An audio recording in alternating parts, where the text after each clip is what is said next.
자, 이번에는 이제 납부 절차 잠깐 보죠. 요약집 191페이지. 양도소득세 예정신고 납부. 그래서 거기 예정신고는 양가로 2번에 동그라미 2번 보세요. 어떤 사람이 예정신고를 해야 되느냐. 신고 의무자. 양도소득세 과세 대상 자산을 양도한 거주자는 예정신고하라 이 얘기예요. 그런데 이때 양도 차익이 없거나 양도 자산 오히려 손해봤다. 그래서 납부할 세금이 없더라도 뭐는 하라. 신고는 해야 된다. 이해가세요? 그럼 언제까지 해야 되느냐. 밑에 예정신고 기한 첫 번째 토지 건물 부동산에 대한 권리 기타 자산은 양도일에 속하는 달 말일로부터 몇 개월이에요? 2개월. 2개월 이내 주소지 관할세무서에 신고를 하라 이 얘기입니다. 그런데 두 번째 칸에 토지거래 허가구역 있죠?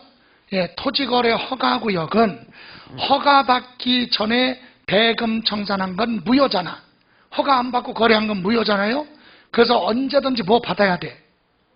허가 받아야 돼. 그래서 두 번째 칸에 허가를 안 받았으면 거래가 아니니까 신고할 필요 없죠. 근데 여기 보세요. 이 토지거래 허가구역은 시험에서 두 가지를 물어볼 수 있다. 토지거래 허가구역에 관련해서 여기 보세요. 여기가 토지거래 허가구역인데 만약에 2월 1일 날 대금 청산을 했어요. 잔금 주고받았다. 허가 안 받고 허가구역인데 허가를 안 받고 거래한 건 이건 무효라니까 거래가 아니에요. 신고 납부할 필요가 없어. 허가를 안 받으면. 근데 뒤에 가서 5월 1일쯤에 뭘 받았다. 허가를 받으면 이거 인정되는 거예요. 근데 허가를 안 받으면 거래가 아니고 허가를 늦게라부터 받으면 이 거래는 인정이 되죠. 그러면 시험에서 물어보는 건 언제 양도한 걸로 보느냐. 양도한 날. 그리고 예정신고는 언제까지 해야 되느냐. 예정신고 기한 마지막 날 이거 알아야 되죠. 그러면 여기서 지금 뭐 받았어요? 허가 받았으면 이거 인정된다고 그랬죠. 원래 이거는 허가 안 받고 거래한 건 무효. 이런 무효를 민법에서 뭐라 그래? 유동적 무효. 뒤에 가서 뭐 받으면 허가 받으면 무효였던 게 확정 유효로 바뀌어. 그래서 유동적이라고 하는 거지. 그래서 허가 받으면 이거 인정돼요. 그러면 대금을 보한 날, 청산한 날, 이날이 양도한 거지. 이거 인정되니까 대금 청산했잖아요. 그럼 대금 청산한 날이 양도한 날이에요. 근데 예정신고는 허가를 늦게 받았으니까 여기서부터 계산해야지. 허가일에 속하는 달 말일로부터 2개월 이내. 그러면 5월 말부터 계산하니까 7월 31일까지 예정신고를 하라. 이렇게 신고 기한하고 양도한 날하고는 틀려요. 허가를 받으면 대금 청산한 날, 그날이 양도한 거고, 다만 예정신고는 허가를 늦게 받았으니까 허가일 기준으로 2개월 이내. 됐어요? 예. 그리고 또 하나, 여러분 박스의 맨 마지막에 부담부 증여 그러면 무슨 부분? 채무 부분은. 증여가 아니라 뭐라고 그랬어요? 양도. 그러면 부담부 증여는 채무 부분에 대해서는 양도소득세 계산을 하는데 이때 양도소득세 예정신고는 언제까지 하느냐? 부담부 증여는 국가에서 볼 때는 증여세하고 양도소득세 같이 계산해야 되니까 같이 신고를 하라. 그래서 증여세 신고 기한하고 똑같아요. 양도일에 속하는 달 말일로부터 3개월 이내 예정신고를 하라. 이렇게 몇 개월? 3개월짜리가 있다. 부담부 증여에 대한 양도소득세 부분은 3개월 이내 예정신고하라. 됐어요? 다음 장. 이때 예정신고 기한 내 예정신고할 때 위에 192페이지 동그라미 4번에 니은 보세요.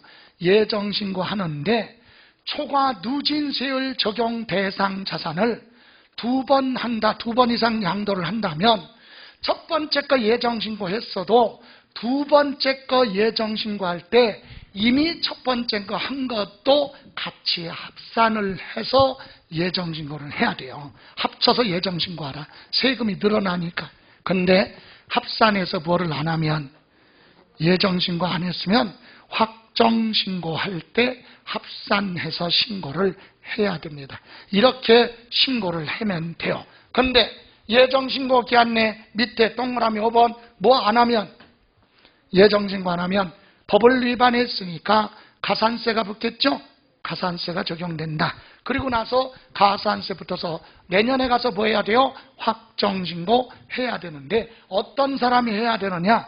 확정신고 의무자 192페이지 밑에 1번 과세표준이 계산했더니 없거나 오히려 손실, 결손이 나왔으니까 세금 낼 게 없어도 뭐는 하라? 확정신고는 해야 된다. 그런데 니은 예정신고한 자는 그 외 소득이 없으면 확정신고 안 해도 돼요. 예정신고 했으니까. 그런데 예정신고를 했어도 누진세율 적용 대상 자산을 2번 이상 할 때는 합쳐서 신고하라고 그랬죠. 그런데 합산을 해서 예정신고 안 한 사람은 예정신고했어도 확정신고할 때 다시 합산해서 확정신고를 해야 된다. 그거 기억하시고, 그러면 요 기간 내 확정신고해야 되는데 언제까지 해야 되느냐? 오른쪽 193페이지 맨 위에 첫 번째 칸만 토지, 건물, 부동산에 대한 권리, 기타 자산 이런 소득이 있으면 소득이 있는 다음 연도에 항상 다음 연도 5월 1일부터 5월 31일까지가 확정신고 기한이다. 이때 신고를 하라 이 얘기입니다. 이해가세요? 그러면 193페이지 예정신고 안 하면 가산세가 붙죠. 신고 안 했으면 무신고 가산세, 부족하게 신고했으면 과소신고 가산세, 납부 안 했으면 납부지연 가산세 붙죠. 그런데 문제는 맨 밑에 양가로 3번. 자, 예정신고 안 해서 가산세가 적용됐거든요. 그럼 내년에 이제 뭐 해야 돼? 확정신고 해야죠. 근데 확정신고 또 안 했어. 그렇다고 해서 가산세 이중으로 부과되지는 않는다. 그러면 예정신고 안 했으니까 가산세 붙은 사람은 내년에 확정신고 안 하겠네? 안 해도 가산세 안 붙으니까. 그죠? 그런데도 불구하고 다음 장 확정신고를 자진해서 하면 예정신고 가산세 붙은 거 있죠? 거기에 100분의 얼마를 50을 경감 가산세 줄여주겠다. 그러니까 뭐를 하라고? 확정신고 하라. 안 해도 가산세 안 붙지만 확정신고를 하면 예정신고 가산세 붙은 거 100분의 50을 감해주겠다 이 얘기입니다. 됐어요? 그리고 또 하나 맨 마지막에 분할납부. 양도소득세 납부할 세액이 얼마?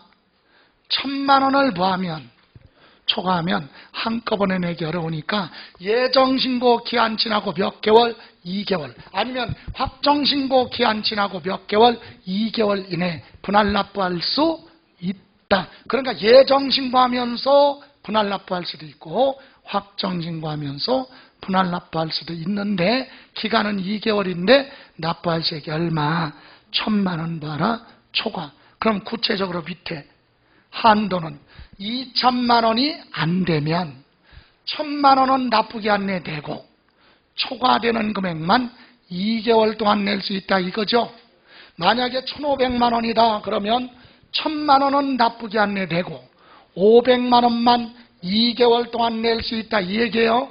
그런데 2천만 원 뭐 할 때는 초과할 때는 100분의 50 이하의 금액으로 나눠낼 수 있다. 됐어요? 그 정도 보시면 됩니다. 그래서 여기까지 그리고 가서 이제 196쪽에 보시면 요약집 국외자산 있죠? 여러분 국외자산은 지금 우리나라 추세가 우리나라 규제가 많으니까 돈 많은 사람들은 우리나라에서 돈을 가지고 외국에 나가서 외국의 부동산을 많이 투자해서 사는 사람이 있어요.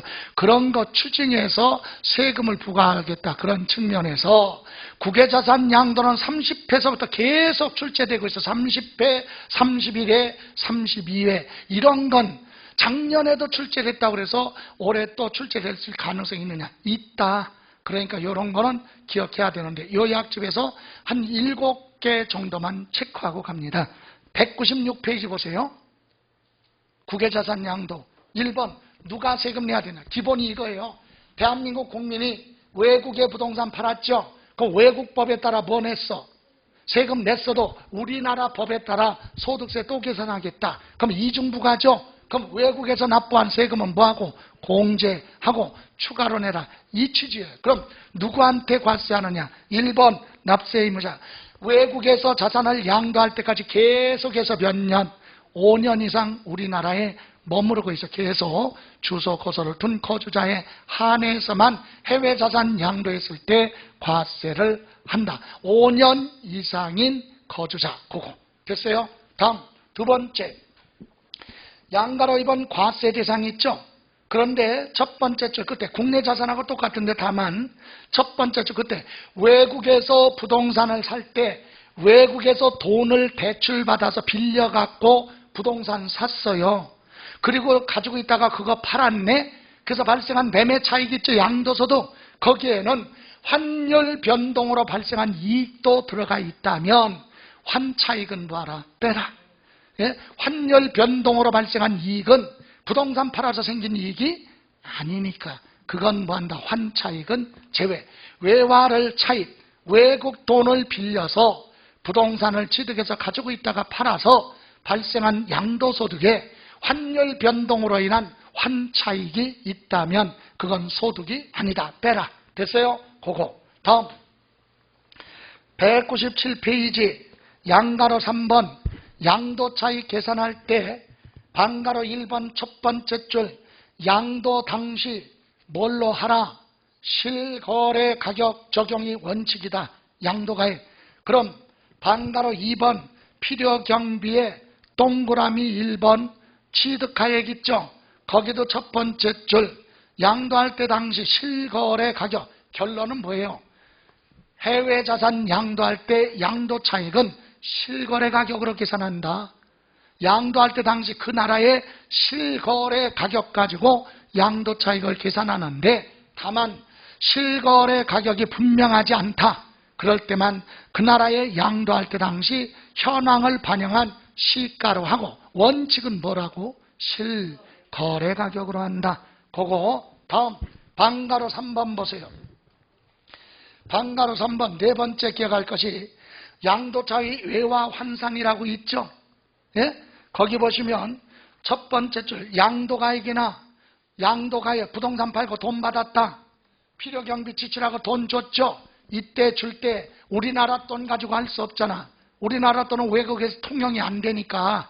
그죠? 그럼 우리나라 걸로 세소득세 계산하려면 어떻게 평가를 하느냐? 환율을. 그래서 외국환 거래법에 의한 뭐 기준환율 또는 뭘로 한다? 재정환율로 한다. 이게 무슨 말이냐? 기준환율, 전 세계 국가의 기준환율은 미국 화폐 달러가 기준이야. 이해가세요? 그럼 미국에서 부동산 살 때 달러로 부동산 주고 샀네. 일본에서 부동산 살 때도 달러를 주고 샀으면 우리나라 돈하고 계산이 되잖아요. 바로. 그죠? 그런데 재정환율은 뭐냐? 제3국 화폐를 줬다 이 얘기야. 다시 일본에서 부동산 사는데 엔화를 주고 샀어요. 그럼 우리나라 돈으로 계산할 수 있어 없어? 계산 못해요. 예? 엔화하고 우리나라 화폐하고 어떻게 계산해? 계산하려면 1달러와 엔화의 비율, 1달러와 우리나라 원화의 비율, 이걸 계산해서 간접적으로 계산하는 거지. 엔화를 가지고 우리나라 돈으로 바로 환산이 안 돼. 항상 기준을 뭘로? 미국 화폐 달러를 기준으로 해서 1달러와 1엔화의 뭐 비율이 있을 거 아니에요. 그리고 1달러와 원, 1원 아니면 1000원이든 비율이 있죠. 우리나라 원화. 이 비율을 비교해서 간접적으로 계산하는 걸 뭐라고 한다? 재정환율. 그래서 기준환율 또는 뭘로? 재정환율로 평가를 한다. 됐어요? 다음. 양가로 4번 이제 5번째인가요? 네? 네 번째. 과세표준 산출 계산에 방가로 1번 장기 보유 특별공제 해외 자산은 안 해줘. 외국 부동산 팔았을 때 장기 보유 특별공제 안 해줘요. 여러분 우리나라 부동산 파는 건 해주죠? 왜 해줘? 여러분 투기하지 말고 오랫동안 가지고 있다 팔아도 우리나라에서는 물가 상승률만큼을 공제해 줄 테니까 투기하지 마라. 그게 장기 보유 특별공제예요. 그러면 대한민국 국민은 미국 가서 투기하면 돼 안 돼? 돼. 그죠?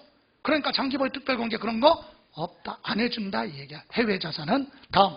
그런데 기본공제는 해줘요. 왜? 사람한테 해주는 거니까. 예? 인적 공제죠. 그래서 외국 부동산 파는 것도요. 기본공제는 해줘요. 사람한테 얼마? 연 250만 원. 공동소유다. 그럼 지분마다 사람마다 각각 기본공제는 해주지만 장기보유 특별공제 안 해줘요. 예. 다음 장 넘겨보시면 방가로 3번 세율. 여러분 해외 자산은요 등기 여부 따지지 않아. 등기를 하고 파느냐 미등기 그런 거 관계없어요. 외국법이니까. 그리고 몇 년 가지고 있다 파느냐 그런 거 따지지 않아요. 투기 같은 거 따지지 않으니까. 결론은 해외 자산은 1년 미만 가지고 있다 팔았다 70%, 60%, 50%, 40% 그런 거 없어요. 그냥 전부 다 6에서 몇 프로? 45% 초과 누진세율. 과세표준 금액 크기에 따라서 세율이 달라지는 누진세율로 가는 거지. 외국 부동산을 1년 안 돼서 팔았으니까 너 투기야. 그래서 70% 그런 거 없다. 이해가세요? 예, 6에서 몇 프로? 45%. 마지막으로 양가로 5번. 여러분이 미국에서 부동산 팔았으면 미국 법에 따라 보내. 양도세 냈겠죠, 미국에. 근데 우리나라 법에 따라 소득세 계산하면 또 내. 그러면 이중부 가잖아요. 그래서 외국에서 납부한 세금은 우리나라 법에 따라 세금 계산할 때 공제해줘야죠. 공제해주는 방법이 두 가지예요. 두 가지 중에 하나를 본인이 선택할 수 있다. 그래서 양가로 5번에 동그라미 몇 번? 1번에 세 번째 줄 끝에 해당 과세기간의 양도소득 거기 줄줄 산출 세계에서 부하는 거 예? 공제하는 방법. 세금이 나오면 세금에서 공제하는 거. 또 하나 동그라미 2번 두 번째 줄 끝에 필요 경비에 부하는 거 산입하는 방법. 여기 보세요. 외국에서 납부한 세금이 있다. 그거 어떻게 한다고요? 여기 필요 경비로 넣어서 무슨 차익? 양도 차익을 줄여주는 방법이 있고, 아니면 여기까지 해서 과세표준 나오면 여기라 뭐? 세율 곱해서 뭐가 나오면 양도소득세 세금이 나오면 여기서 깎아주는 세액 방법, 세액 공제 방법 둘 중에 하나를 선택할 수 있다. 필요 경비로 들어가서 공제를 양도 차익을 줄여주는 방법이 있고, 아니면 세금까지 다 그냥 계산해서 세금이 나오면 거기서 외국인 납부한 세금을 세액 공제, 세금을 공제해주는 방법 둘 중에 하나를 선택할 수 있다. 됐습니까? 예? 예. 자, 그러면 문제 보죠. 360페이지 갑니다. 55번. 부동산 거래 신고에 관한 법률에 토지거래계약 허가구역 안의 토지에 대해서 2022년 1월 30일 날 매매계약 체결하고 2월 28일 날 대금 모두 수령했고 잔금 주고받고 허가는 5월 30일 날 허가받았다. 이때 예정신고 기한을 물어보는 건지, 언제 양도했느냐 양도 시기를 물어보는지 잘 알아야죠. 언제 양도한 걸 봅니까? 양도 시기. 잔금 주고받은 날 2월 28일 양도한 걸로 보는 거죠. 근데 허가는 늦게 받았죠. 그래서 예정신고는 허가일에 속하는 달 말일로부터 2개월. 그러면 5월 말부터 계산해서 2개월이니까 7월 31일까지 예정신고를 하라. 답은 3번. 이해가세요? 예. 다음 57번. 양도록세 예정신고에 관한 설명. 옳은 것 모두 옳은 것. 기억. 부동산 양도에 대한 예정신고하는 양도록세 납세 의무는 과세 표준이 되는 금액이 발생한 달 말일에 세금 내야 될 의무가 생겨요. 납세 의무 성립 시기. 소득세 이렇게 나오면 과세 기간이 뭐할 때? 끝날 때 납세 의무가 성립하는데, 예정신고하는 양도소득세 예정신고라고 그랬죠? 그럼 과세 표준이 되는 과세 표준과 세액이 과세 표준이 되는 금액이 발생한 달의 말일, 그러면 양도일에 속하는 달 말일 날이 되면 세금 내야 될 의무가 생긴다. 맞아요. 다음 두 번째, 예정신고하지 않은 경우 과세 관점은, 여러분 소득세는 신고 납부죠? 예? 본인이 뭐 안 하면, 신고 안 하면 세무서장이 세금계산에 통지서가 나와요. 과세권자가 결정한다. 맞죠? 여러분 취득세로 납세 의무자가 뭐야? 취득세도 60일 이내에 신고 납부해야죠? 안 하면 시장군수가 세금계산에서 고지서 나온다니까? 그게 맞고, 디귿 예정신고하고 자진납부하면 예정신고 납부 세액공제가 적용된다. 틀렸어요. 2013년까지는요 예정신고하면 세액공제 깎아주는 게 있었어. 근데 개정이 돼서 지금은 없어요. 왜? 예정신고는 필수야. 강행규정 무조건 해야 돼. 안 하면 어떻게 돼? 가산세. 그럼 성실하게 뭐하면? 예정신고 납부했으면 끝. 그죠? 세액공제는 없다. 틀렸고, 리얼 예정신고 납부 의무 불이행, 이행하지 않으면 당연히 뭐가? 가산세 부과된다. 그죠? 예. 이렇게 해서 옳은 건 기억하고 니은 두 가지네. 됐습니까? 예? 예. 참고로 58번 문제 4번 지문 보고 갑니다. 틀렸다는 게 아니라 4번 부담부 증여의 채무에게 상당하는 부분은 양도일에 속하는 달 말일로부터 몇 개월? 3개월 이내 예정신고. 다른 건 다 몇 개월인데 2개월인데 부담부 증여에 대한 양도소득세만 3개월이다. 됐어요? 다음 59번. 다음은 소득세법상 양도소득세 납세 절차에 대한 내용 틀린 거. 1번 양도 차익이 없거나 양도 차손이 발생한 경우에도 예정신고는 하여야 하며. 맞죠? 납부할 세금은 없어도 신고해야 돼. 그리고 납부할 세액이 1,000만 원 뭐하면? 초과하면 분할 납부 되지요? 근데 물납은 안 되는 거예요. 맞습니다. 2번 예정신고 기한 내 신고 납부하지 않은 경우 뭐가 적용돼요? 가산세. 맞고, 3번 예정신고 납부할 세액이 2,000만 원 뭐할 때? 초과할 때 그 세액의 1,000만 원을 초과하는 금액을 납부기한이 지나고 2개월 이내에 분할 납부할 수 있다. 틀렸다. 2,000만 원 이하일 때는 정해져 있어요. 1,000만 원을 부하는 거, 초과 금액을 내라 이렇게 돼 있죠. 근데 2,000만 원 부할 때는, 초과할 때는 100분의 50 이하의 금액으로 나눠낼 수 있다. 틀렸죠? 예? 2,000만 원 초과. 여러분 양도소득세 낼 게 10억이야. 예? 그럼 2,000만 원은 1,000만 원은 내고 나머지는 나중에 내도 돼? 아니요. 2,000만 원 초과할 때는 절반까지 나눠낼 수 있다. 그죠? 틀렸고. 4번 납세지가 할 세무서장은 양도소득 과세표준과 세액을 결정 또는 경정하는 경우 양도소득 총 결정세액이, 결정세액이라는 얘기는 세무서장이 세금을 계산해 봤더니 이미 납부한 세금을 뭐 했어요? 기납부세액을 초과. 그러니까 이미 냈어도 추가로 낼 세금이 있다면 납세 의무자한테 뭐하고 초과세액을 거주자한테 통지하고 며칠 안에 30일 이내 징수 걷어가야 된다. 맞아요. 다음 5번 분양권을 뭐하고? 양도하고 사실상 잔금을 7월 15일 날 받았다. 그럼 언제 팔았어요? 7월 달에 팔았잖아. 그죠? 언제까지 예정신고? 양도일에 속하는 달 말일로부터 2개월이니까 언제죠? 9월 30일. 맞죠? 그 달의 말일부터 2개월. 예. 다음 60일.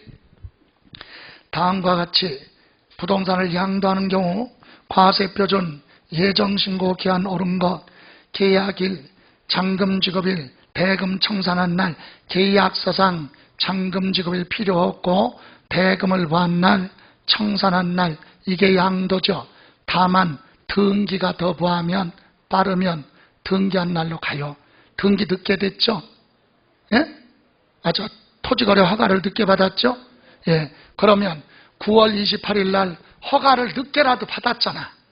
그러면 양도는 언제? 8월 28일 날 양도 시기, 양도한 날이고, 예정신고는 허가일에서 가는 날 말일로부터 계산. 지금 뭐 물어봤어요?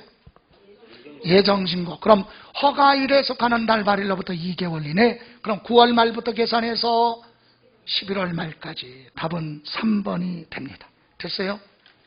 예. 다음 국외자산 63번 갑니다. 아까 표시했던 거 가지고 봐죠. 63번. 자, 소득세법상 국외자산 양도에 대한 설명 틀린 거 모두 몇 개인가? 기억. 등기되지 아니한 부동산 임차권 양도는 과세 대상에 해당한다. 국내 자산은 등기된 것만 과세 대상이지만 해외 부동산은, 해외 자산은 등기 여부 따지지 않는다. 등기 안 된 임차권도 과세 대상이에요. 외국권. 그래서 맞고, 니은 국외자산 양도시 양도세 납세 의무자는 국외자산 양도할 때까지 계속해서 우리나라의 몇 년? 3년이 아니라 5년간 주소. 그죠? 틀렸고. 디귿 미등기 국외 토지 해외 자산은 등기 여부 보유기간 상관없이 6에서 몇 프로? 45%, 70%짜리 없다. 틀렸고. 리얼 장기보유 특별공제는 국외자산 보유기간이 3년 이상. 틀렸어. 보유기간 상관없고 등기 여부 관계없이 장기보유 특별공제는 안 해줘. 안 해줘.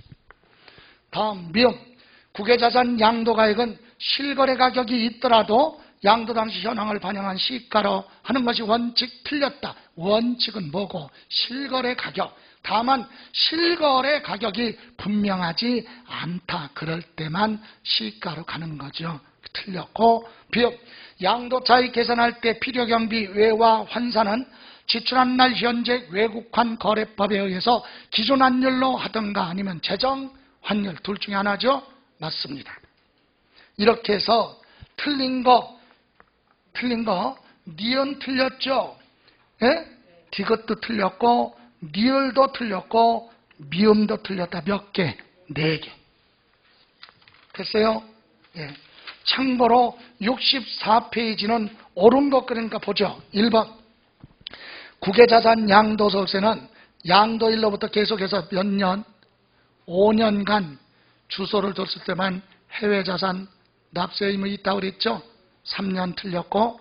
2번 국외자산 양도소득에 대해서 외국에서 과세하는 경우 그 양도소득에 대해서 국외자산 양도소득세 납부하였거나 납부할 것이 있을 때는 그 세액을 해당 과세기간에 양도소득금액 계산상 필요경비에 산입할 수도 있고 결정세액이 나오면 세액에서도 공제할 수도 있다 그랬죠. 둘 중에 하나. 근데 여기는 필요경비를 산입하는 방법만 적용한다. 틀렸다. 그죠?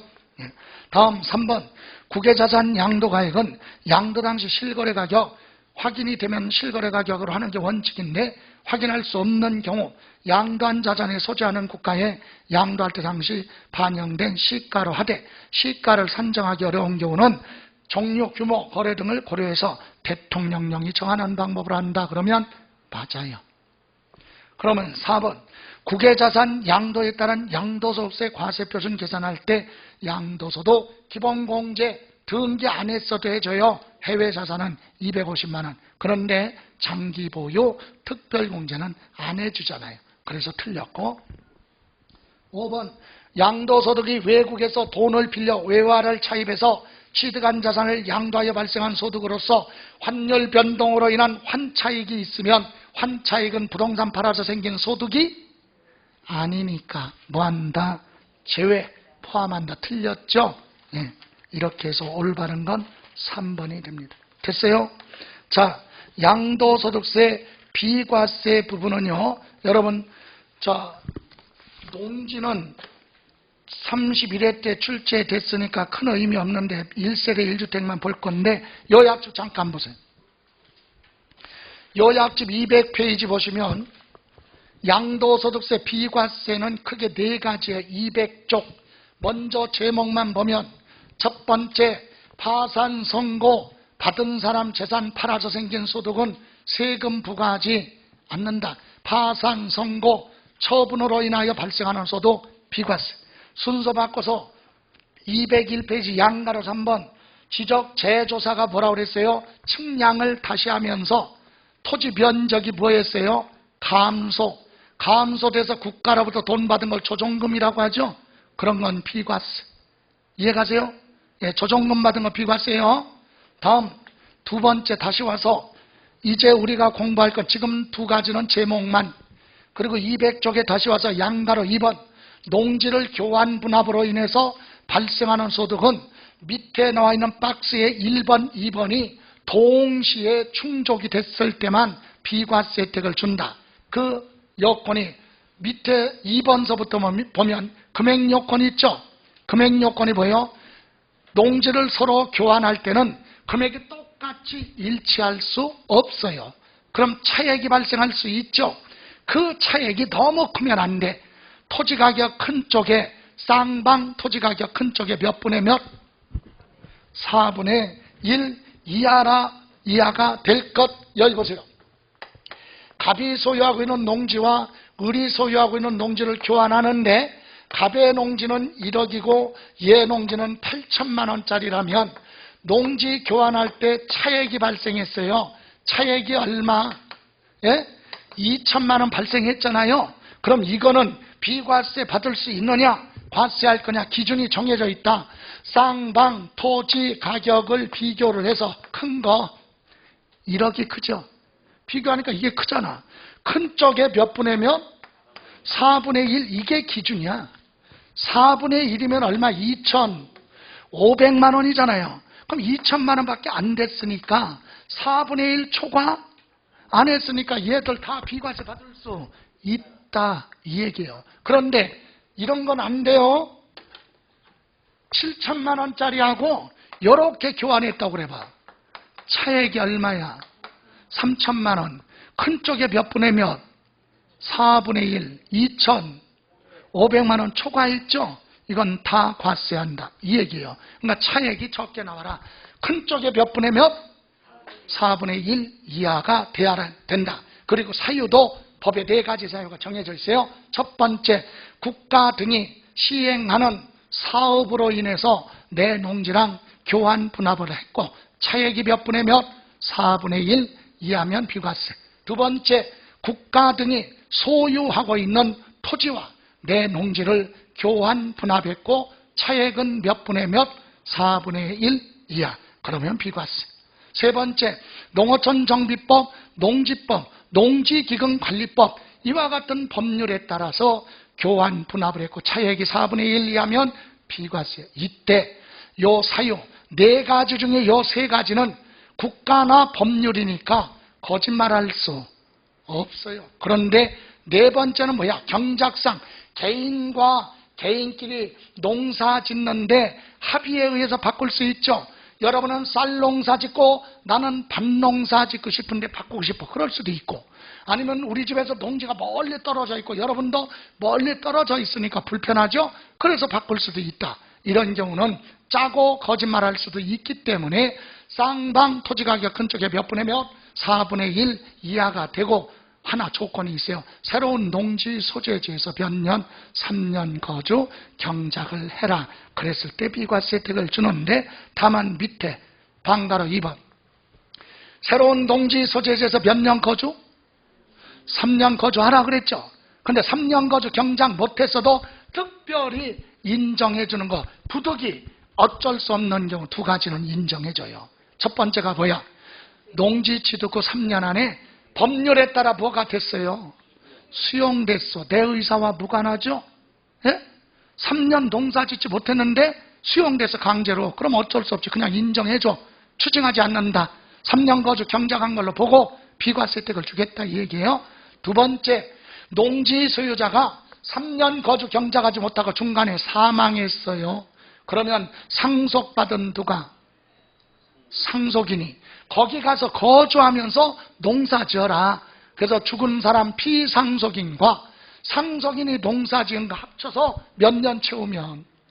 3년 채우면 추징하지 않는다. 이해가세요? 이런 경우를 제외하고는 본인이 계속해서 3년 거주 경작해야 돼요. 다음 장 넘겨보시면 202페이지 1세대 1주택은 사례가 복잡하니까 보기가 어려워요. 다툼이 많으니까. 그러니까 원초적인 거 물어보지. 1세대가 뭐냐? 1주택이 뭐냐? 보유기간은 어떻게 계산하냐? 이거예요. 그러면 1주택 1세대부터 보죠. 1세대 원칙 202쪽. 1세대란 거주자 및 누구? 배우자. 부부가 하나의 세대예요. 가로 열고 뭐라고 그랬어요?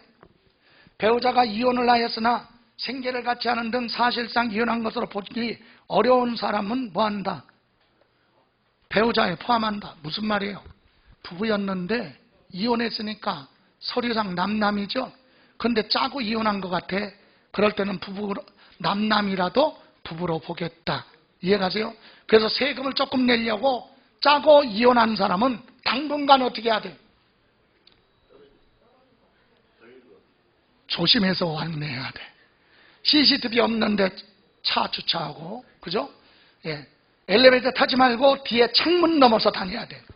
예? 그래야 안 걸릴 거 아니야. 요즘은요, 예? 따로 살고 있는 사람 집에 가서 한 달치 CCTV만 다 동선 파악하면 다 나온다니까. 출입하는지 안 하는지. 그러니까 그런 거 확인해야 돼. 어쨌든 좋아요. 그래서 생계를 같이 하면 가족이 있으면 그것까지가 하나의 세대다. 근데 밑에 2번 그게 더 중요하다.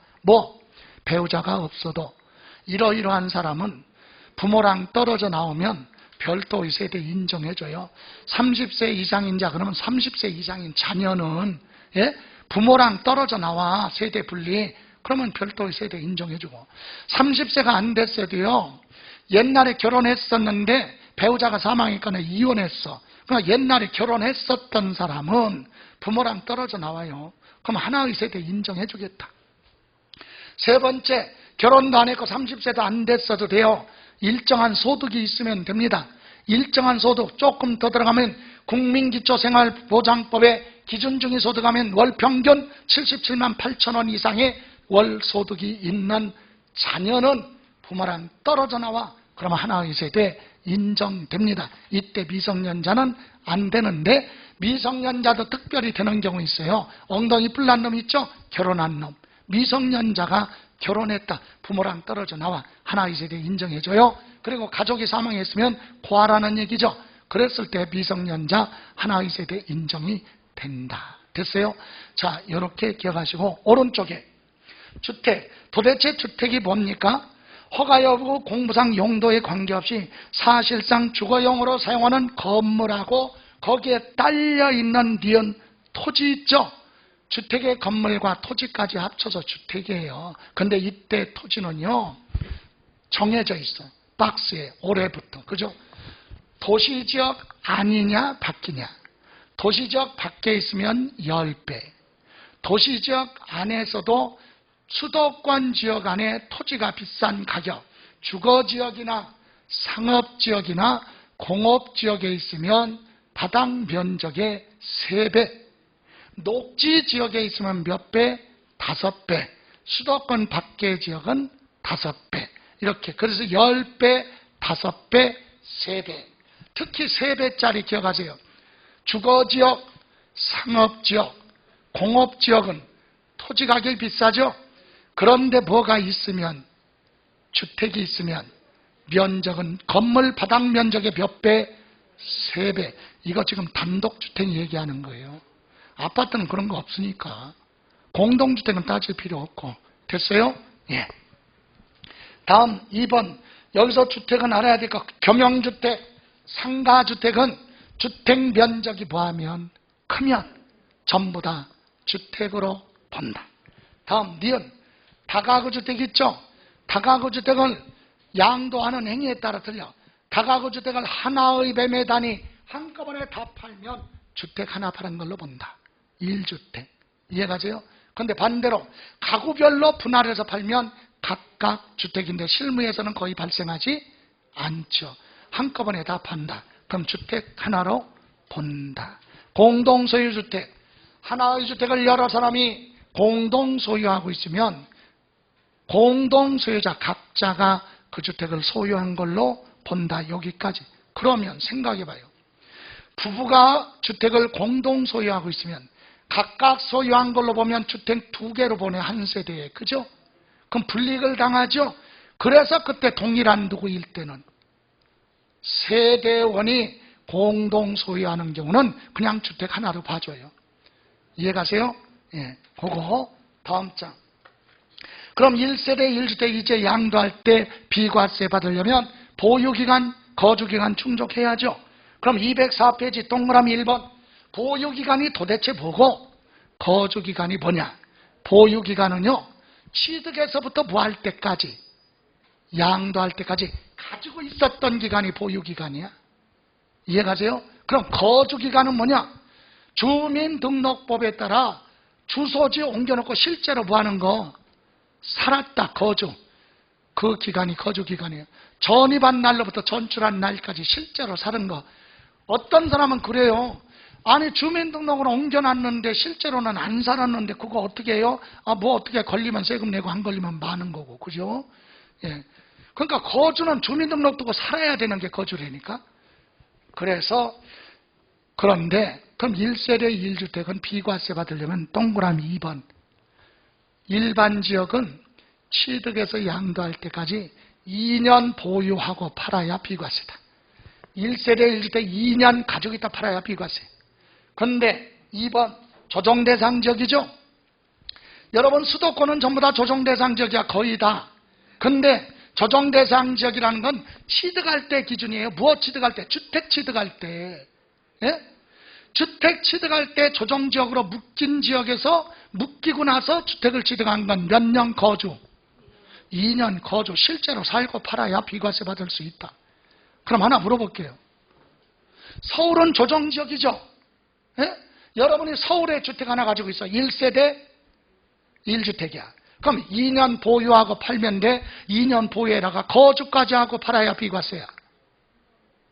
어떤 거야? 주택마다 틀리다. 그죠? 왜? 2017년서부터 조정지역이라는 게 생겼어요. 그럼 그 전에 여러분이 서울에서 주택 취득한 건 취득할 때 당시 조정지역이라는 게 없었잖아. 예? 그런 건 몇 년?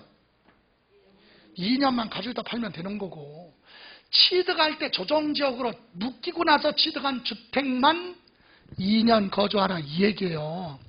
그건 나중에 팔 때 조정지역에서 해제가 됐어도 그건 2년 거주해야 된다. 취득할 때 기준이니까. 이해가세요? 주택마다 틀리다는 얘기지. 다만 이제 마지막으로 205페이지 방가로 4번 보세요. 아주 중요한 것. 1세대 1주택은 2년 거주하고 2년 보유, 조정지역은 2년 거주하고 팔아야 비과세라고 그랬죠. 그런데 요 특별히 5가지는 2년 보유 안 했어도 돼. 2년 거주 안 했어도 1세대 1주택이라면 그냥 비과세 때 주겠다 이 얘기야. 날짜, 보유기간 그런 거 계산 안 하고. 그래서 거기 1번 뭐라고 그랬어요? 민간건설 임대주택 및 두 번째 공공건설 임대주택을 취득하여 양도하는 경우로서 건설 임대주택 거기 임차 1, 임대차 계약한 날 임차 1로부터 양도일까지 거주기간이 몇 년? 5년. 이게 무슨 말이에요? 아파트 지어서 회사가 분양하기 전에 무주택자한테 5년 월세 주잖아요. 장기 임대. 그럼 무주택자는 거기서 몇 년 살아? 5년 살아야 그 취득 아니야. 월세 주고 사는 거지. 그리고 월세 주고 5년 살고 나서 우선 분양권이 있잖아요. 그래서 분양받았다. 그럼 그때 취득이야. 5년 살고 나서 분양받았죠? 그럼 취득이야. 자기 앞으로 뭐 했어요 이제? 등기하고 그 다음날 팔아도 돼. 그럼 원래 취득이 보유기간이 뭐라고 그랬어? 취득하고 나서 양도할 때까지는 하루밖에 안 됐잖아. 그래도 된다 이거지. 왜? 취득하기 위해서 임대차 계약한 날부터 양도일까지 5년 살았으면 된다 그 얘기야. 취득한 날이 아니라 뭐? 임차일로부터 양도일까지 몇 년? 5년 사는 거. 투기로 보지 않습니다. 2번, 주택, 부수, 토지 전부 또는 일부가 법률에 따라 뭐가 됐어요? 수용. 여러분 1세대 1주택인데 2년 보유 못했는데 강제로 뭐가 돼? 수용. 어쩔 수 없잖아. 인정해줘요. 2년 보유 그런 거 따지지 않고 비과세 수용되는 거. 됐어요? 다만 일부가 수용됐으면, 주택의 일부가 수용됐으면 양도 또는 수용된 날로부터 5년 이내에 양도하는 잔존주택과 부속된 토지도 비과세 혜택을 주겠다. 다음 세 번째, 해외 이주법에 따라 세대 전원이 뭐하라? 출고. 해외 이주는 뭐예요? 이민 가는 거. 그럼 1세대 1주택 팔고 간다. 그럼 비과세야. 2년 보유 안 했어도. 그런데 매매가 안 되면 어떻게 하라? 먼저 뭐 하고?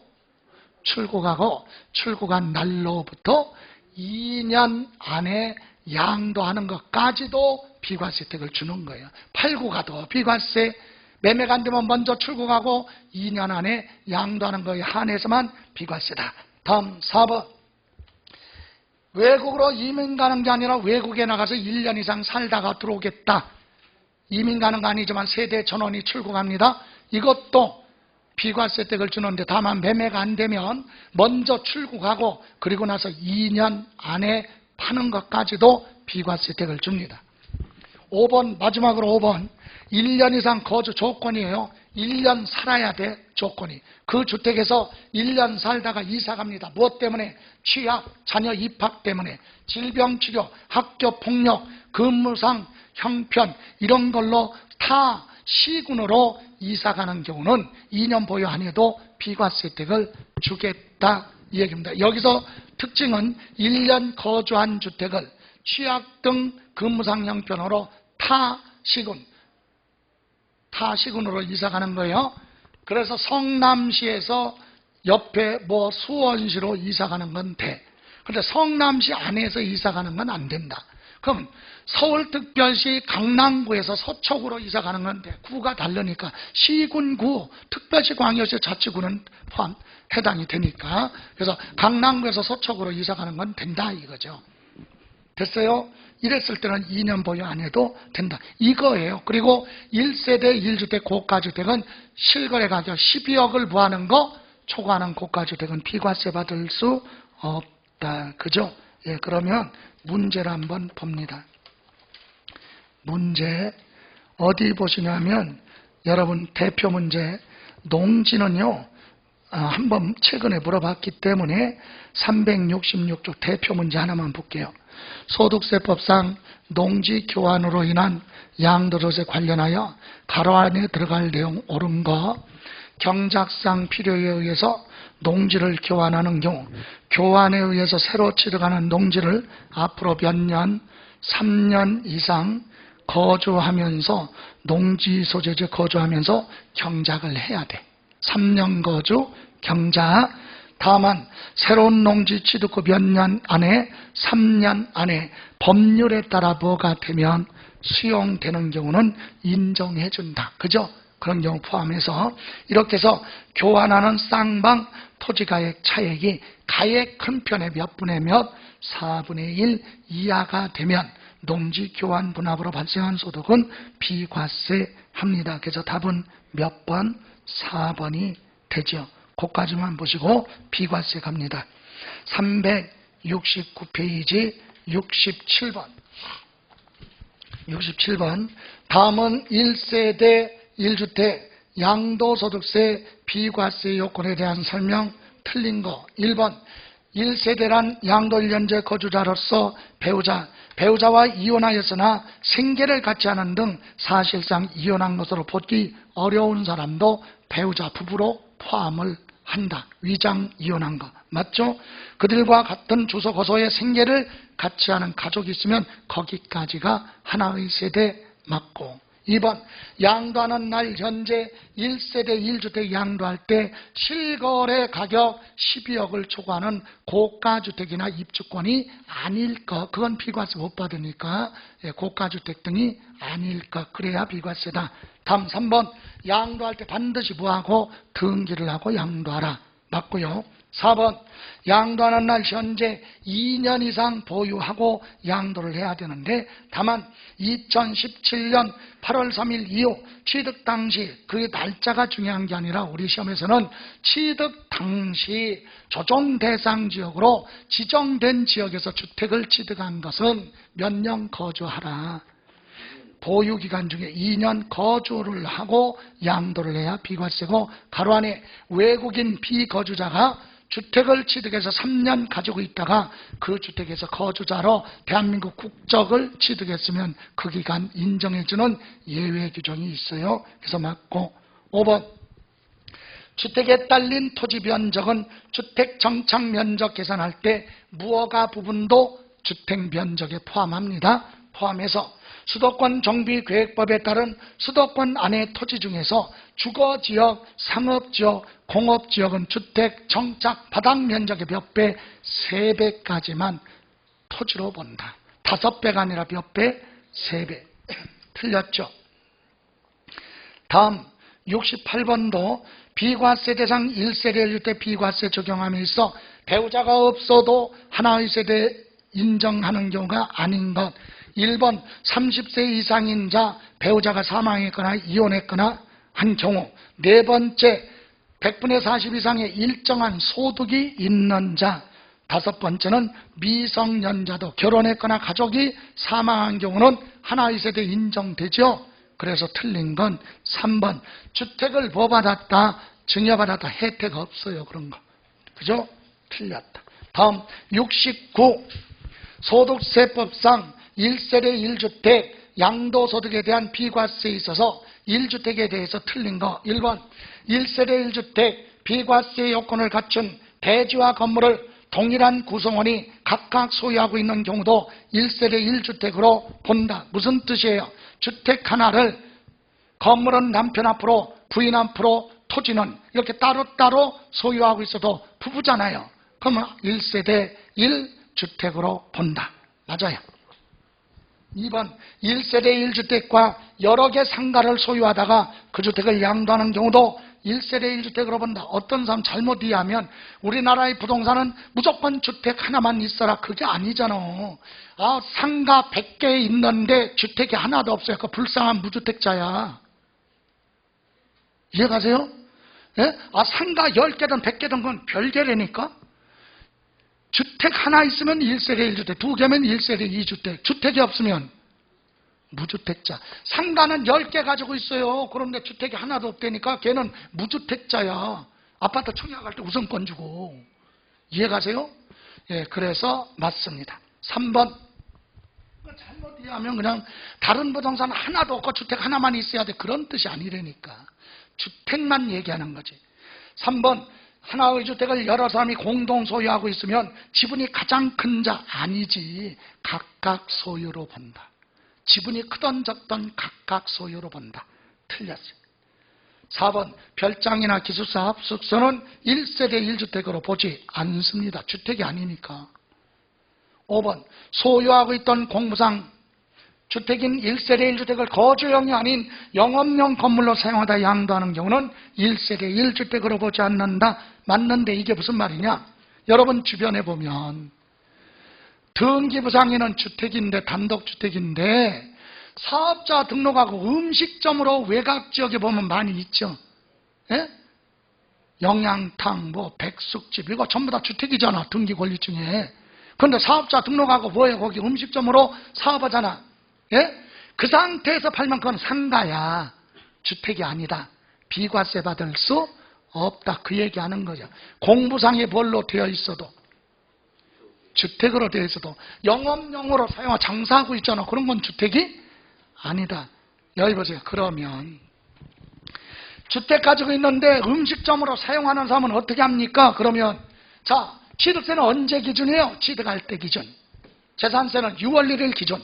종부세도 6월 1일 기준. 양도록세는 양도할 때 기준이야. 그럼 가지고 있을 때는 임대사업 음식점 해도 되죠. 근데 나중에 뭐 하려면? 예?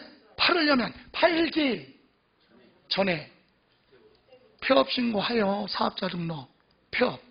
이해가세요? 그걸로 하면 안 돼. 폐업까지 하고 전기, 수도, 가스를 영업용으로 해놓은 걸 가정용으로 바꿔놔야 돼.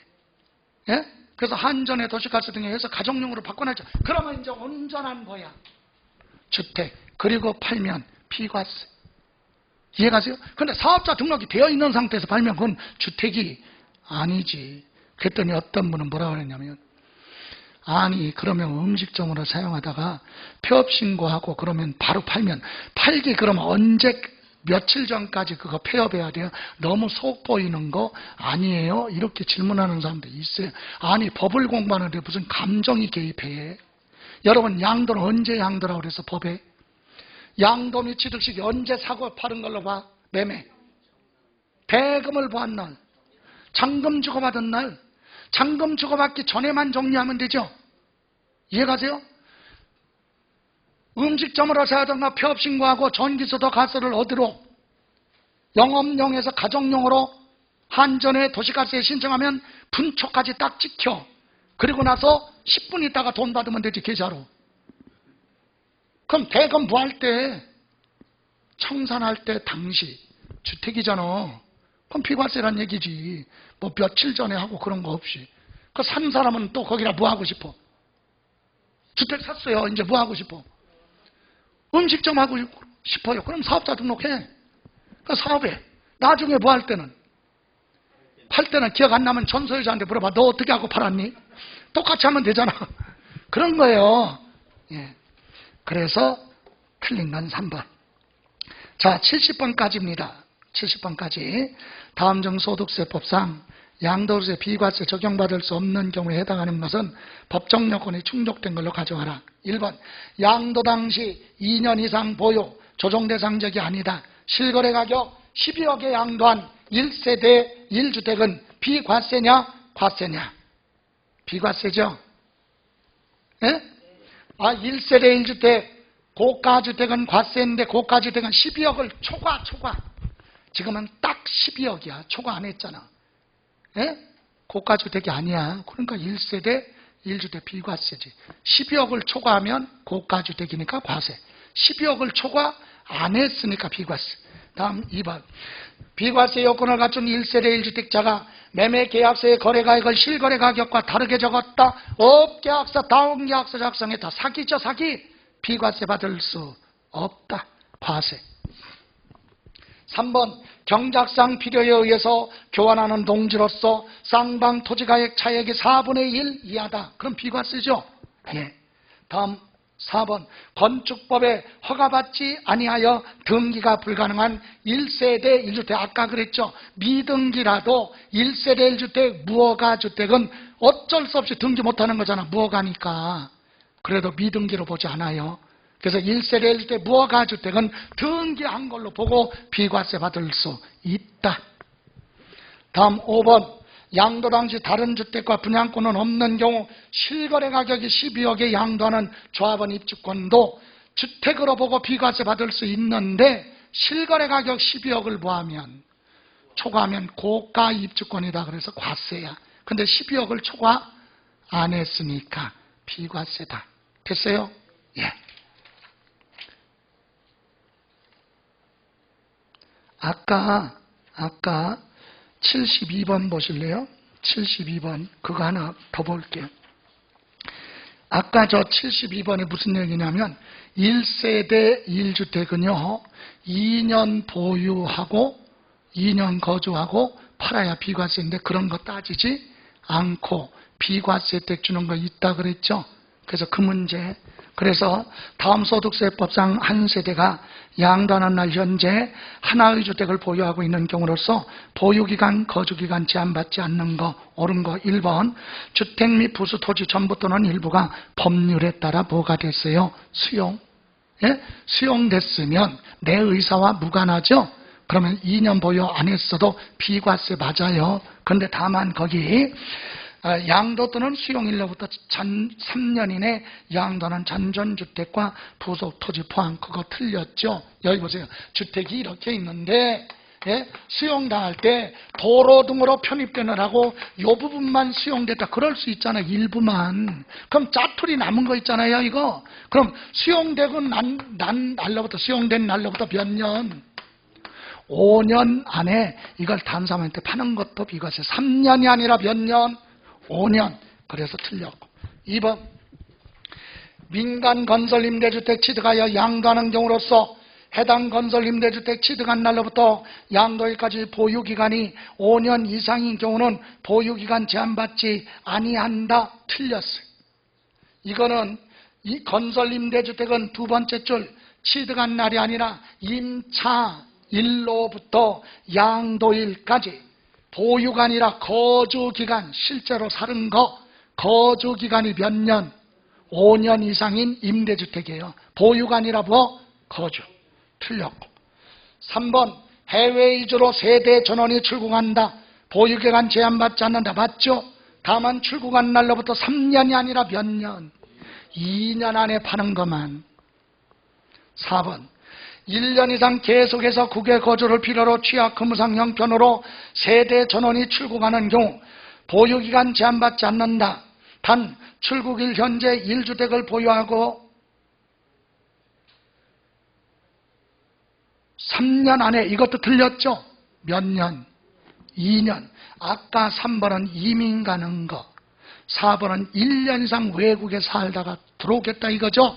그럴 것도 2년이에요. 출국한 날로부터 2년. 틀렸고. 5번 1년 이상 거주한 주택을 학교 취약, 학교 폭력 또는 전학, 직장의 변경이나 근무상 형편, 1년 이상 치료 등을 위해서 부득이 시군, 다른 시군으로 이사 가기 위해서 양도하는 경우는 1년만 살았으면 비과세택을 줘요. 그래서 답은 5번이 됩니다. 요건 중요한 거니까 반복해서 좀 보시고요. 됐어요? 뒤에 종합 문제 같은 경우는 앞에 있는 거 다 합쳐진 거니까 여기까지만 할 겁니다. 자, 여기 보세요. 풀다 보니까 이제 진도가 끝났는데 2달 전에 납세의무 성립시기 할 때 했던 거 다 까먹었잖아요. 그죠? 예, 기간이 길게 되면 까먹어요. 근데 이제 다음번 9월 달부터는 이제 종합 문제로 풀잖아요. 종합적인 문제, 시험과 같이 그 식으로 풀어보니까 여러분이 먼저 풀고 해설하고 이렇게 하니까 좀 힘들더라도 커리큘럼에 따라서 나오셔서 수업을 계속 들으시고, 웬만하면 세법 같은 경우는 문제를 많이 푸는 게 중요한 게 아니라 특강 자료 원고나 아니면 뭐 요약집을 반복해서 보는 게 더 효과적이다. 그죠? 그리고 나중에 예상 문제 풀 때 그거 정리하면 되니까. 자, 여기까지 합니다. 고생하셨습니다. 수고하셨습니다. 예.